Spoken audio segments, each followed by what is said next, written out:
यहाँ पे 1200 होगा ना, 20 गुना 60, हाँ 1200, तो 6000 कुलम प्रोवाइडेड है, ठीक है।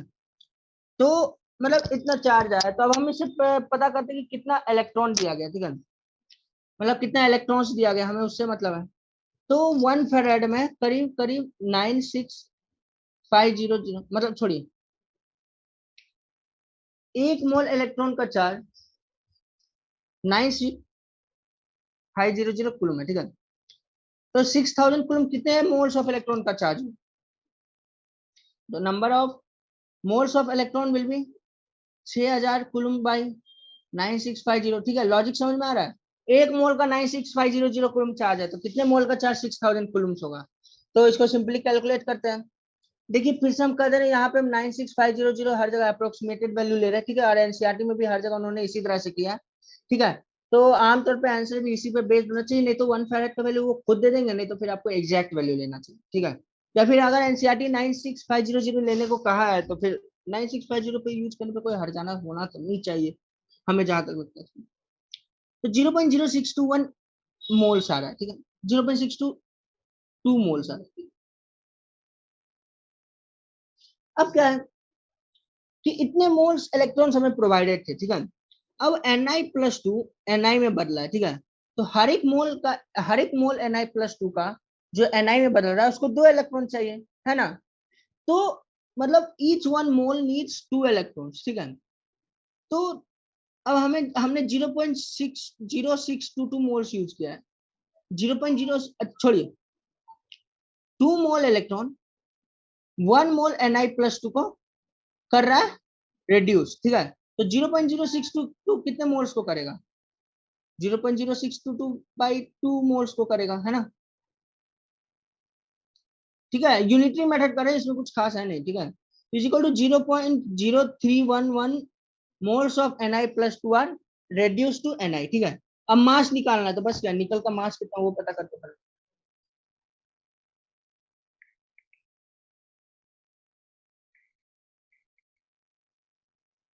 58.693, अब कुछ करना नहीं है, बस वैल्यू डालिए, सॉरी मल्टीप्लाई करिए, सब कुछ तो अपने हाथ में ही है।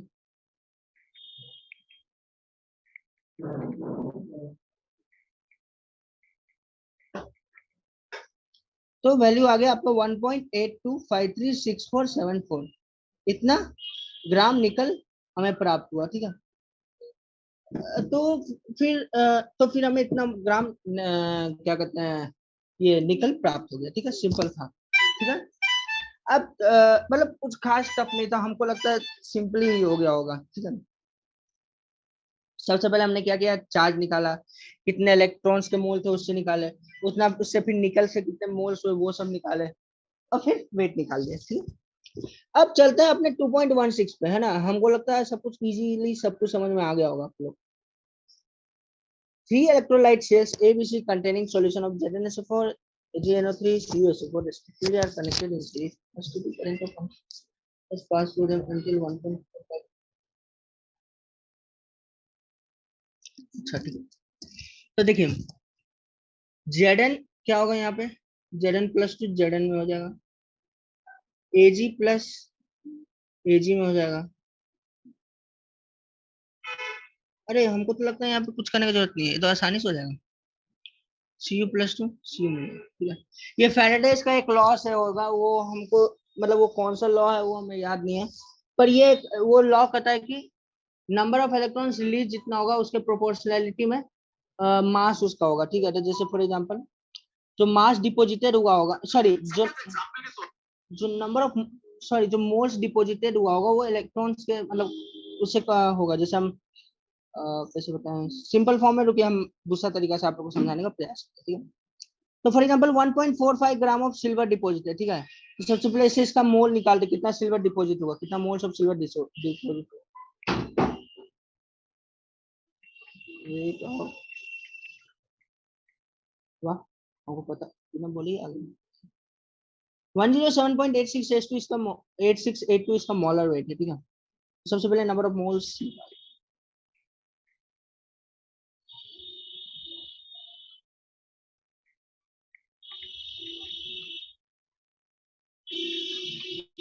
तो number of moles of silver कितना हमें प्राप्त हुआ 0.0134, ठीक है। तो जब इतना मोल्स ऑफ सिल्वर प्राप्त हुआ और हर एक मोल सिल्वर को एक इलेक्ट्रॉन चाहिए, तो number of moles of electron भी इतना ही प्रोवाइडेड होगा, है ना, इतना ही number of mole of electron provided होगा, ठीक है। तो टोटल कितना चार्ज प्रोवाइडेड हुआ, तो एक मोल इलेक्ट्रॉन का चार्ज होता है 9650, तो इसका टोटल चार्ज कितना हुआ होगा, charge of electrons provided total will be 0.01344 into farad, क्योंकि सब कुछ मोल्स में है, तो 1 फेराड का वैल्यू यहाँ पे इंटू मल्टीप्लाई कर देंगे, तो इंटू 96500, तो टोटल 1297.184 चार्ज प्रोवाइडेड हुआ। तो टाइम अब निकाल सकते हैं कितना देर के लिए हुआ, time equal to current by charge by current, ठीक है, charge is equal to current into time होता है, टाइम निकाल सकते हैं आराम से। तो इससे हमारा वैल्यू आ जाएगा डिवाइडेड बाय 1.5, तो टोटल 864.789 सेकंड्स के लिए चला।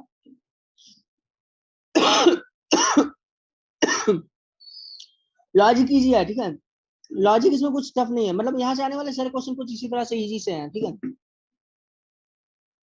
अब क्या है कि 2.1 थोड़ा सा अलग सा है, उसको वो सिलेक्टिव इलेक्ट्रोलाइसिस है, तो उसको बाद में देखते हैं, उसको भी हटाएंगे।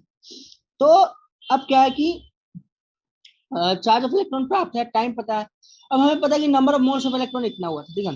अब क्या है कि हर एक मोल्स का जो Zn+2 था, हर एक मोल Zn+2 को 2 मोल इलेक्ट्रॉन चाहिए, ठीक है। वही हर एक मोल ऑफ कॉपर को भी 2 इलेक्ट्रॉन चाहिए, पर 2 मोल इलेक्ट्रॉन चाहिए, पर हर एक मोल सिल्वर को एक ही इलेक्ट्रॉन चाहिए, ठीक है, 1 मोल इलेक्ट्रॉन ही चाहिए। तो यहाँ पे टोटल इलेक्ट्रॉन प्रोवाइडेड 0.01344 है, सबको इतना इलेक्ट्रॉन प्रोवाइड हो रहा है, ठीक है। तो नंबर ऑफ सिल्वर भले इसके बराबर हो गए, पर number of moles of zinc and copper will be half of this number, ठीक है, तो जो कि हो जाएगा 0.00672, ये वैल्यू।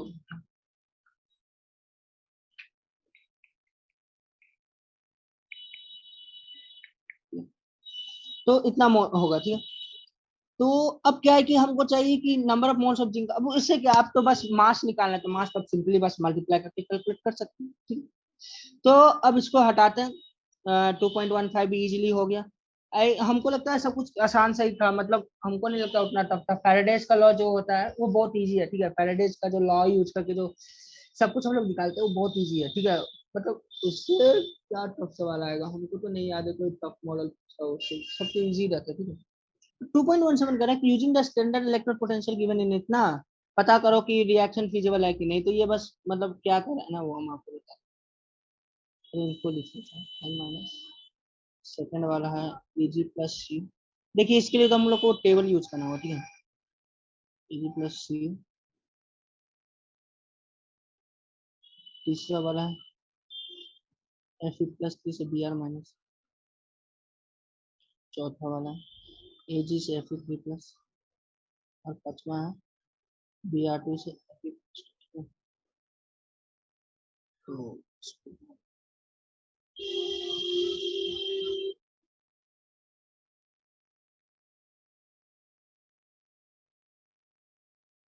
इससे पहले वाला जो क्वेश्चन था वो फैराडेज का लॉ से कुछ था, याद नहीं, उसे डायरेक्टली आप निकाल सकते हैं, मतलब वो भी सेम लॉजिक यूज करते हैं, पर हम इसके थोड़ा सा डेप्थ में जाके मतलब लॉजिक समझाने का प्रयास करेंगे।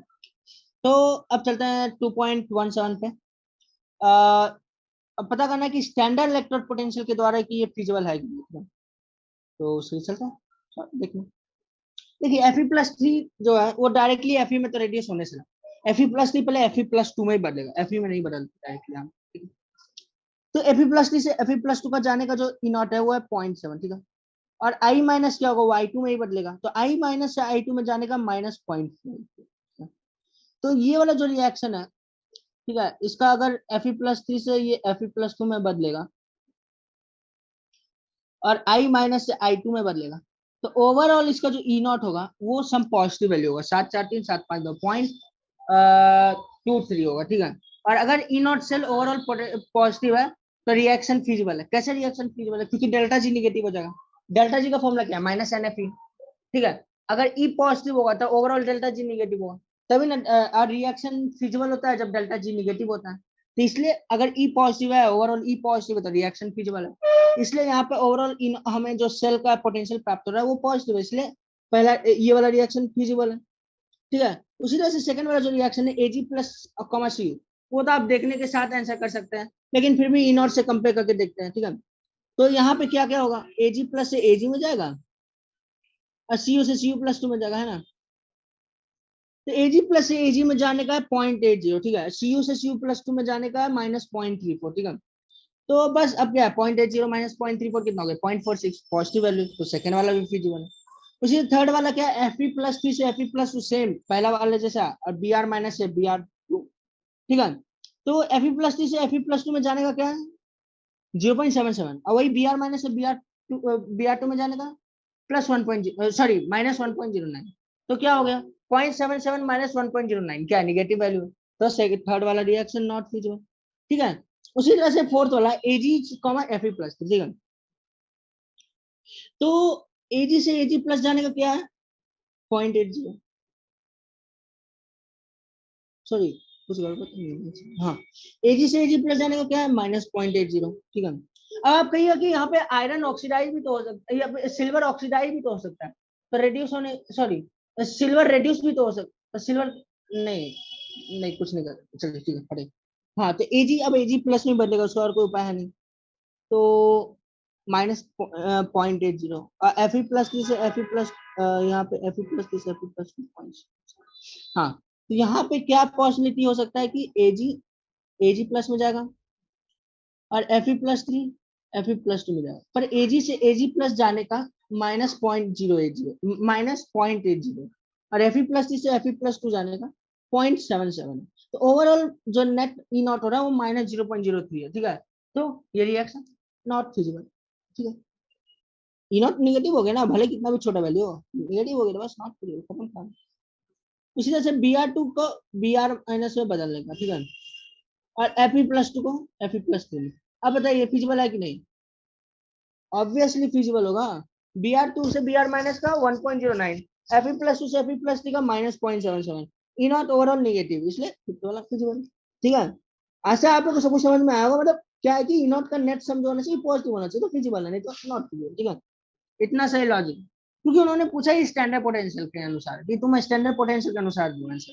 अगर वही मान लीजिए कॉन्सेंट्रेशन का इफेक्ट यहाँ पे ले लें, तो कॉन्सेंट्रेशन के कारण वैल्यू चेंज हो सकता है। मान लीजिए अभी दिया थर्ड वाला रिएक्शन फिजिबल नहीं है, ठीक है, लेकिन शायद हो सकता है कि कॉन्सेंट्रेशन को ऊपर नीचे करके शायद फिजिबल हम लोग कर सकें, ठीक है, ऐसा संभव है। टेम्परेचर सब बदल के इसको फिजिबल किया जा सकता है, पर मे भी टेम्परेचर बहुत हाई हो लो हो, मतलब शायद जो हमारे सोच से बाहर हो, ऐसा भी हो सकता है, पर ठीक है हो सकता है, ठीक है, समझ में आ रहा होगा।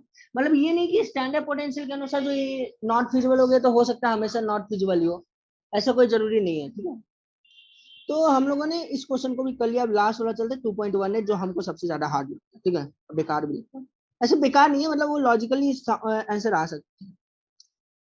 तो 2.1 असल में क्या है, ये कम्पिटिटिव इलेक्ट्रोलाइसिस है, ठीक है, यहाँ पे कंपटीशन चलता है दो दो के बीच में, किसके किसके बीच में, तो आज हम लोग जानने का प्रयास करेंगे, ठीक है। तो चलिए करते हैं। हमारे को क्या क्या दिया गया, एक्वास यानी पानी, पानी दे दिया, ठीक है, देखो। दूसरा क्या क्या है, AgNO3 है, यानी Ag प्लस प्रोवाइडेड है, और क्या है, सिल्वर इलेक्ट्रोड है, यानी Ag है, ठीक है।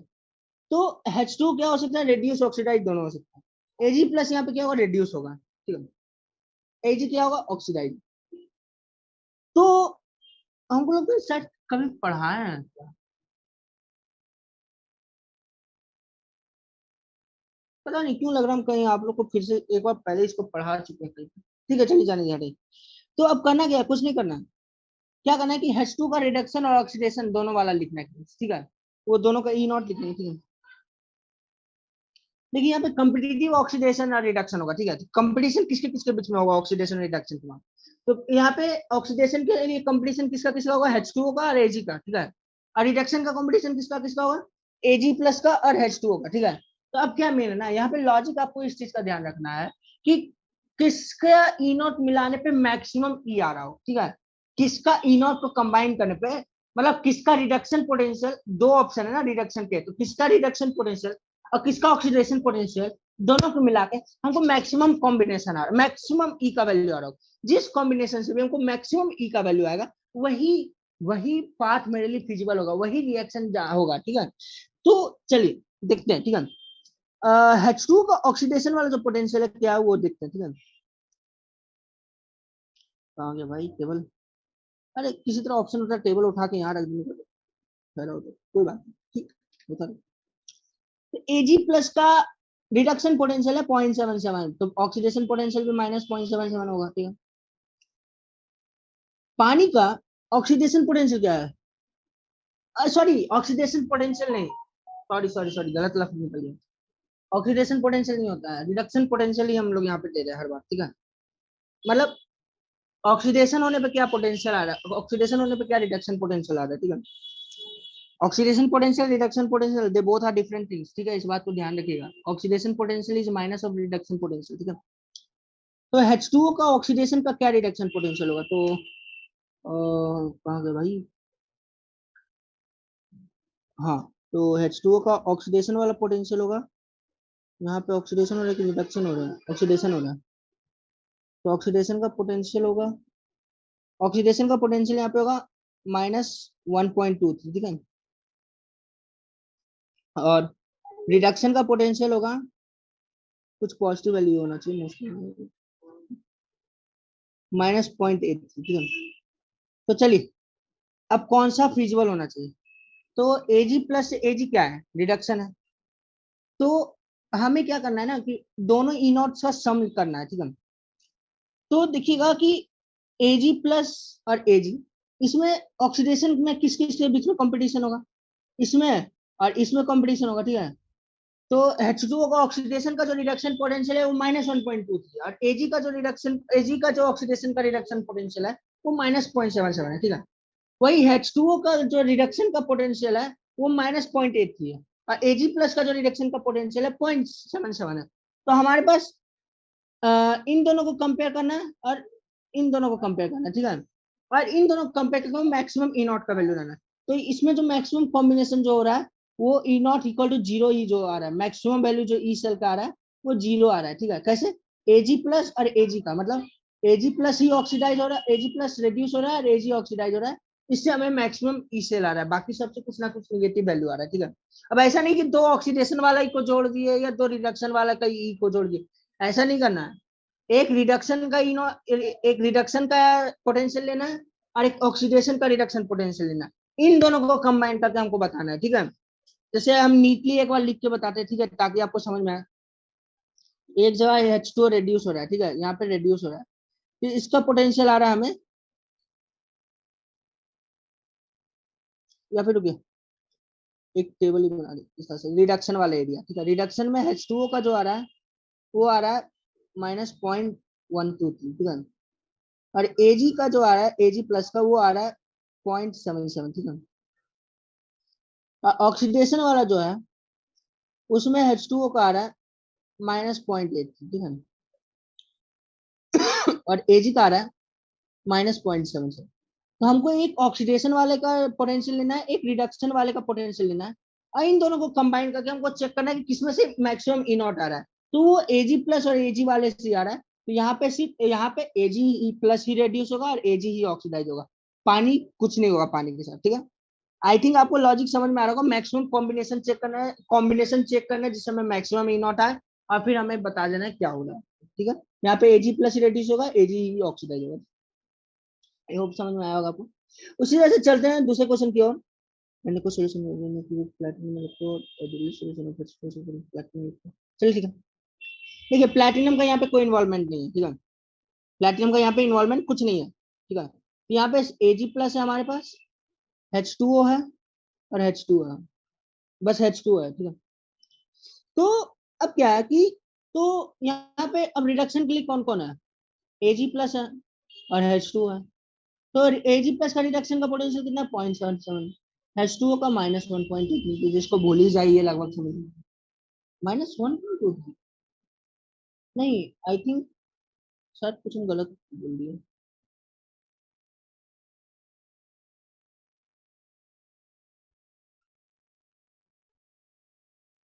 रिडक्शन का आई गेस यहाँ पे था,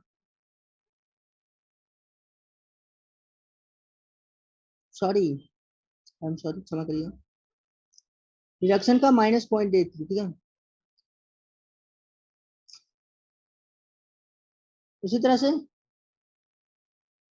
यहाँ भी गलत हो गया, जो इसके लिए क्षमा मांगते हैं आपसे।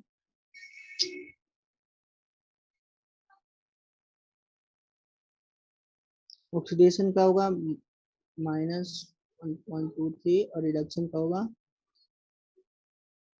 माइनस। तो यहाँ रिडक्शन में ये कंपटीशन में, ऑक्सीडेशन में यहाँ सिर्फ H2 है, ठीक है। तो और क्या हो सकता है यहाँ पे, इसका -1.2, यहाँ पे तो ओवरऑल इसका निगेटिव हो जा रहा है, तो क्या किया जाए, तो NO3 माइनस ही ऑक्सीडाइज होगा, ठीक है। तो NO3 माइनस ही ऑक्सीडाइज होगा, तो इसका पहले वाले केस में तो हम NO3 माइनस कंसिडर ही नहीं किए, एन तो पहले से +5 में है, और वो वहां पे ऑक्सीडाइज हो नहीं सकता, क्योंकि अगर वो ऑक्सीडाइज होगा तो फिर NO3 से टूटना पड़ेगा, तो N को रिड्यूस होना पड़ेगा, तो जो कि संभव नहीं हो, तो रिडक्शन वाले साइड चला जाता है, NO3 माइनस का कुछ नहीं।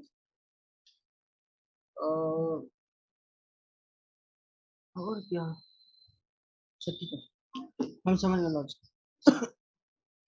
क्या है कि इससे पहले वाले में थोड़ा सा हमने गड़बड़ किया। क्या है कि हमारे पास दो इलेक्ट्रोलाइट है ऑप्शंस में, ठीक है। कौन कौन से, H2 को भी इलेक्ट्रोलाइट जैसा है, ठीक है। AgO3, हर एक केस में यही दिखेंगे, AgO3 और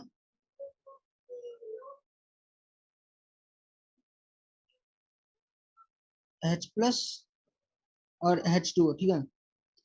तो AgO3 क्या होगा कि Ag+ और NO3 माइनस में टूटेगा, ठीक है, ठीक है। और H2O H+ OH माइनस में, ठीक है, इक्विलिब्रियम में, ठीक है। अब क्या होगा कि Ag, अब क्या है कि फर्स्ट केस में किसके कौन कौन से ऑक्सीडाइज होने के ऑप्शंस में है, OH माइनस ऑक्सीडाइज हो सकता है, और कौन, OH माइनस तो O2 में ऑक्सीडाइज होगा, और कौन ऑक्सीडाइज हो सकता है, Ag ऑक्सीडाइज हो सकता है, हाँ बस यही दो ऑक्सीडाइज होगा, ठीक है, Ag+ में, ठीक है। तो OH माइनस से O2 में ऑक्सीडाइज होने का E नॉट है, एक मिनट,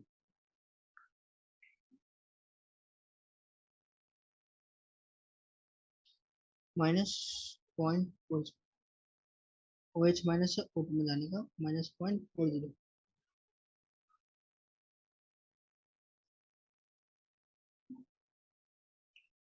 और Ag से Ag+ का कितना था, पॉइंट -0.77,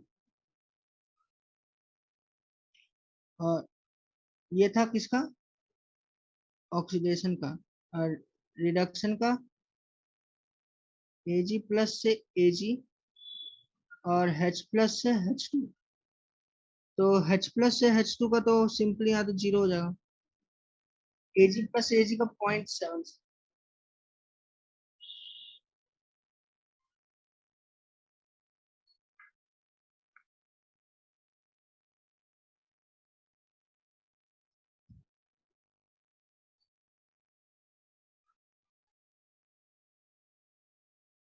इसमें भी मतलब इसका में तो कुछ नहीं था कि इसका ई नॉट वैल्यू हमें पता नहीं है, ठीक है, नहीं तो उसका भी जवाब आ जाता। इसका दो हाफ रिएक्शन है, Zn+2 Zn and Ag2O plus H2O, और Ag2O plus H2O gives us Ag plus 2OH minus, ठीक है। और दो इलेक्ट्रॉन किधर आएंगे, ओ नहीं,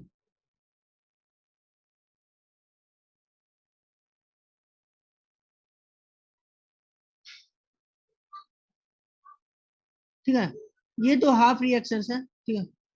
इसका ई नॉट तो पता है, पर इसका ई नॉट हमको नहीं पता, ठीक है, और नेट पे भी हमको कहीं मिला नहीं है, ठीक है। तो अगर इसका ई नॉट पता होता तो उसके बाद उससे तो फिर इजीली आंसर हो जाता, आप लोग को भी पता है, इससे पहले के क्वेश्चंस भी इसी तरह थे, ठीक है।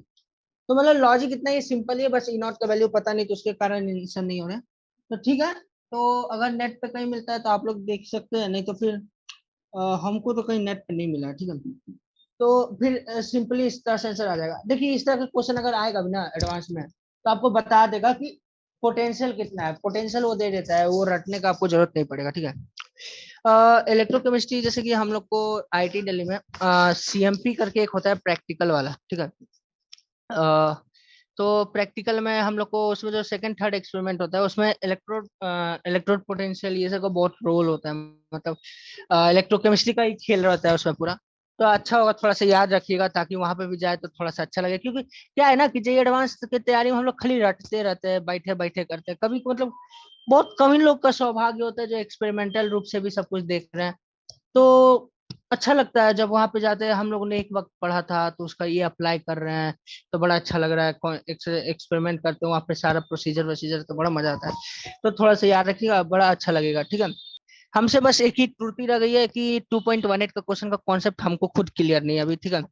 तो उसका कॉन्सेप्ट को क्लियर करके हम आपको बता देंगे, ठीक है। हम एक छोटा सा वीडियो उसका, ज्यादा से ज्यादा 10 मिनट का वीडियो होगा, उसको हम बना के आपको एक्सप्लेन करके भेज देंगे, ठीक है।